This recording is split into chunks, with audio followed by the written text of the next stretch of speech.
আসসালামু আলাইকুম, সবাই কেমন আছেন?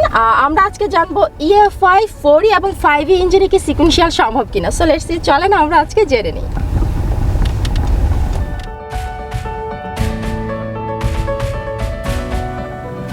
HST LPG কনভার্সন থেকে সব সময় মতো সাথে আছি আমি বিপাশা।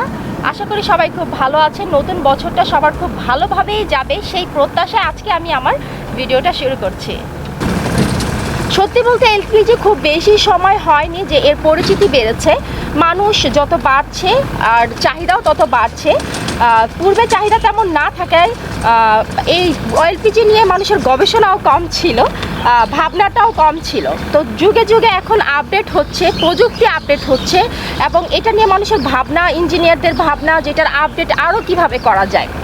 তো প্রযুক্তি এবং অভিজ্ঞতার উপর পুরোটাই নির্ভর করে। আপনি যদি অরিজিনাল পার্টস কেউ ব্যবহার করে, অবশ্যই অরিজিনাল পার্টসের মাধ্যমে 4E 5E এবং EFI ইঞ্জিনের সিকুয়েন্সিয়াল সম্ভব। সো যারা আপনারা টেনশন করছিলেন যে আসলে আপনাদের সিকুয়েন্সিয়াল EFI ইঞ্জিনের সিকুয়েন্সিয়াল হবে কিনা, তাদের উদ্দেশ্যে বলা যে আপনারা নিঃসন্দেহে EFI ইঞ্জিনের সিকুয়েন্সিয়াল কনভার্সন করতে পারেন।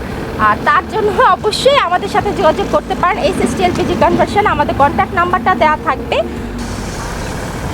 ভিডিওটি যদি ভালো লেগে থাকে তাহলে লাইক, কমেন্ট, শেয়ার করতে ভুলবেন না। আর অবশ্যই আমাদের ইউটিউব চ্যানেলটি সাবস্ক্রাইব করে দেবেন। ততক্ষণ পর্যন্ত সবাই ভালো থাকুন, সুস্থ থাকুন।